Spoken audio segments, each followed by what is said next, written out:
It's growing. That's good. That's good. My name's Scott Collier. I am Uncle John's assistant. Assistant talent director for Kid Rocks, Honky Tonk Central, Rippies, Tootsies, unlce, Beach, Florida, everything that's in our circuit. Old Hickory Country Club, Pates Ford Marina, Sligo Marina. It's growing like crazy. Very proud to be a part of it. I'll give you a brief history lesson, a little bit about Tootsies and how it all started. 1992, Lower Broadway was a bad area. It was so bad, matter of fact, the city was going to tear Tootsies down. It would have been lost forever. Steve Smith was 35 years old when he bought Tootsies.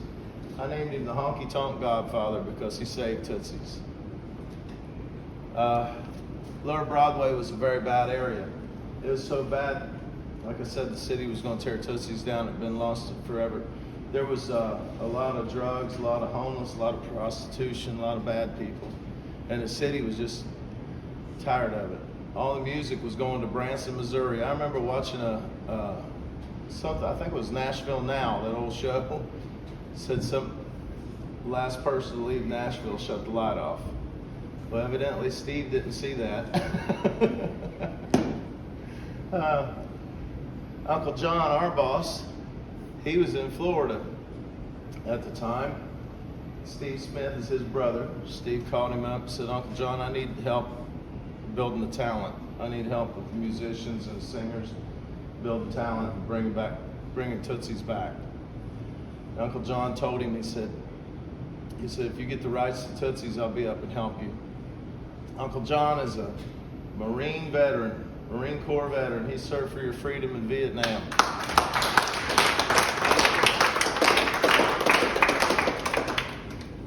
So Steve camped out on a lazy boy recliner for 3 months in that world famous front room down there because he's afraid the city was going to tear Tootsies down. He finally got Tootsies declared a historical landmark where the city couldn't touch it. Together, him and Uncle John rebuilt this city, and that's why we're here. I think it should be a movie. I don't know if it ever will be, but I believe it should be. It's good to see everybody. How many people brought instruments with them? How many people brought, let's see here. Okay. We're going to get to making music very shortly. I'm going to bring up, since I'm running a little bit late, me and my son, we just got in from Ohio early in the morning. We've been up there visiting my grandkids. Yes, I got grandkids. I can't believe that. Have to go see your family once in a while. That's very important. You know, how many people live out of town, or from out of town, I should say? About all of us, right? Pretty important to go recharge your batteries. That's what I call it, recharging my batteries. I go up there and get my head together, right? It's good to see family, it is.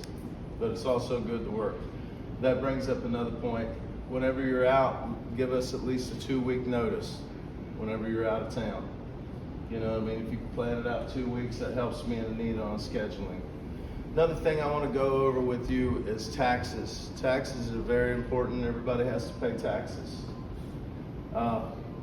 On your first show that you do with us, make sure you walk up, no matter what bar you're in, make sure you walk up, see the manager, fill out the proper tax forms, okay? Because what happens is, if you don't do that, at the end of the year, me and Anita, we have to go, TJ in our offices, she gives us a list, right? And we have to go through and we have to track you down, right? Because everybody has to pay your taxes, right? So if you fill it out in the beginning, it'll help us out a lot. With the right name. With the right name, no stage names. No stage names, your correct name, how it appears on your driver's license. You don't have a stage name on your driver's license, I'm sure. Social security number, correct address, all that stuff, right? Make sure you fill it all out. That way we have it on file and we don't have to go hunting for you. That'll help us out a lot. Let's see, is there anything else? I want to bring up John Bazile, my buddy. Come here, John. All right. We're very proud to say that Honky Tonk School now officially has a studio. We got all warm audio gear, and he can go over that with you. That is, you could utilize that. Matter of fact, we want you to. We want you writing songs. We want you doing all that stuff. And this is John. He does all the scheduling for the studio. So give John a big round of applause. Who can throw out an average cost of a single recording in Nashville? You guys record it? One track or what? One track, singles. 1200. I paid like as high as 12 a day for a big room, and then like half that for a small room. We couldn't have paid you to give a better answer because we're going to beat those rates with the Honky Tonk studio. And forgive me, I play in front of people. I don't talk in front of people. You do good though. Yeah, I do good. But we absolutely have got that beat. We're going to do $1,000 singles. And basically that's, you can't beat it. You know? Well, what you get is we got the top musicians in town. We got guys like Rod Jansen. We got Will Dowdy from Poison. We got top musicians in town that really know how to get the best out of your song. It's true. I've watched them work. We got Darren Terrio that worked with Garth Brooks, and he's usually the band leader. Him and Rod, and yeah, it's a good thing. And plus all the state of the art equipment that Uncle John has bought for us to use that. When I first moved here, we didn't have this. If I would have had this when I first started, I would have utilized it every day. Yeah. You know what I mean? Like being in your seat. That's what I would have done. And I plan on doing that too. I got a schedule. But don't let me forget, I got to bring Mance Brothers in, and we got to schedule a couple songs. Sounds for good. Mance Brothers. So. Yeah. We got Ken Taylor as the engineer. Ken Taylor, yeah. Ken's been with Uncle John longer than I have. I can't remember how long I've been here. Probably 17 years, maybe 18. Hey, I'm still on vacation. I'm having fun. You know what I mean? Time is just a number. I don't even know how long I've been here, but. Hey, can I say something real quick about this? Give me just 1 second. Oh, go ahead. Go ahead. I was wanting to say that you guys in Nashville, you can do a track with a guy, and he'll sit there and he'll do everything. But it's not going to give you the same effect as a real band recording with these people that have been able to play for 4 hours. They play on the road with Garth Brooks. They play on the road with Kelly Pickler. Y'all, these guys are the guys. And you're not going to be able to get something like that just from a dude in a studio. So just letting you know, like this is real. Yes. Yep. What you can also do is add on some of our mentors. Don Goodman, who wrote Old There Red. you go. Bingo. Yeah. If you want to add him to your session, they'll basically be there to make sure that your lyrics all make sense. You know, he's a master lyric writer. Yep. And Don also wrote one of my favorite songs, Angels Among Us, for the group Alabama, too. And Don has a staff of songwriters, Steve Dean, you know, with him, that wrote a bunch of all that Rodney Atkins stuff that come out of Curve Records. Yep. He was behind all that, so, you know. So we got pros, man. We got total pros, you know. and those sign-up sheets are right on the tables. Oh, you got sign-up sheets? Yep. Man, It's you're on on the tables it. here. You are on in. Oh yeah. That's good. Good. So check that out. Get with John if you want to book some studio sessions. Get with John and get everything taken care of. We'll make some music. That's what we do. That's what we do. Let's see here.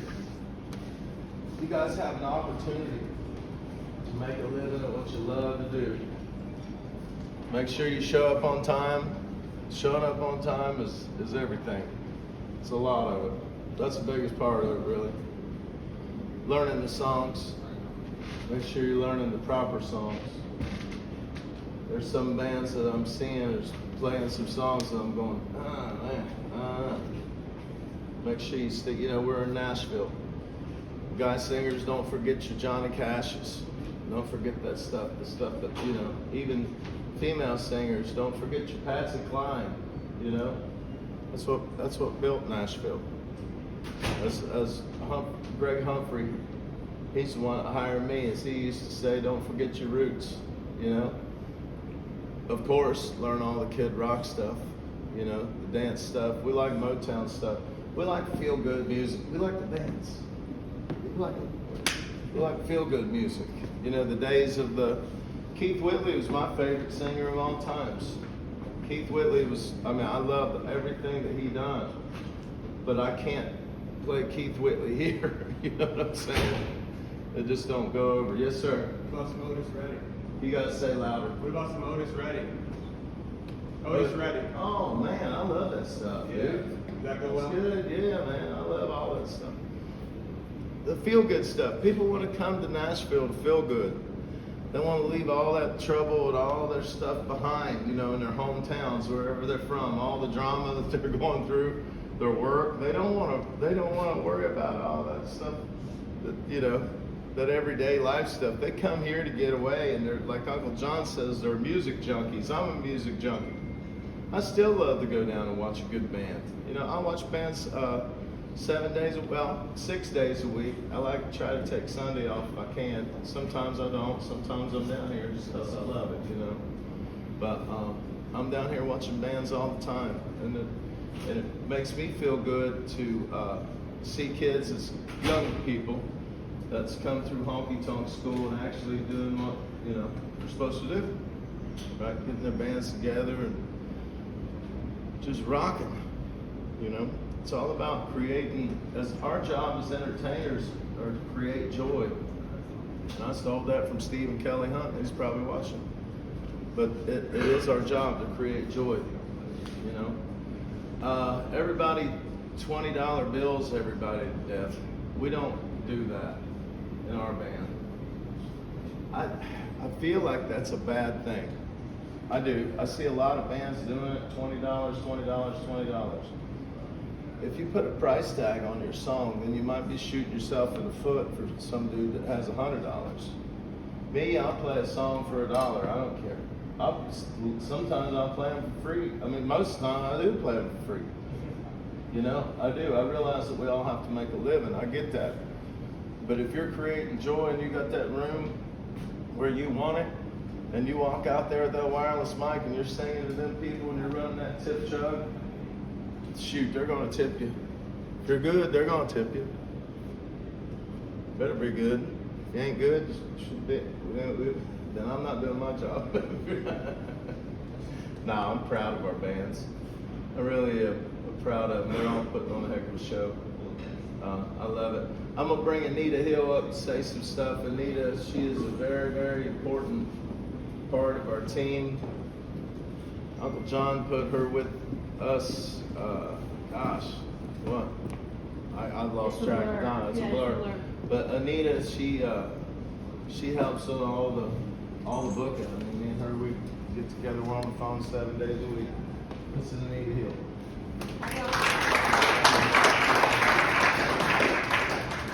Well, Scott, you did a bang-up job. Everything I was thinking, he was saying. So absolutely. Another thing, strive to look like the coolest person in the room. Put some thought into how you present yourself, because if you invest in yourself, they'll invest in you. They'll believe in you. You believe in yourself, they'll believe in you. They'll follow you. You'll make connections here that will last a lifetime. They'll follow you throughout your career. So, and another point is that sets us apart from some of the other clubs is we teach you how to make those connections. It's all about, I don't care, like, I mean, it's awesome if you're great, but what people really remember is that connection. I mean, I still remember from like concerts I've been to where the artist, like from stage, I felt like the only person in the room. I will take that to my grave, right? Because people want to be seen. So even if it's just a minute, don't underestimate that minute of really focusing on somebody, looking them in the eye and smiling, finding out where they're from, you know, what's their favorite song, you know, it's just a people business. So they don't really even care how much you know until they know how much you care, honestly. So that's a big deal. So try to look like a close person. I said that. Be on time. What an honor to be in Nashville, Tennessee, and doing what you love for a living.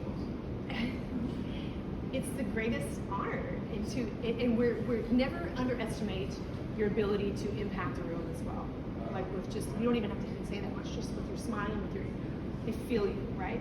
And you want that. So just always kind of come from the heart. And if you get a request for a song that you don't like, suck it up, buttercup, because they came from who knows where and probably tipped you, and it's their favorite song, and they want it. Just act like it's your favorite song. Like, just put your heart into it.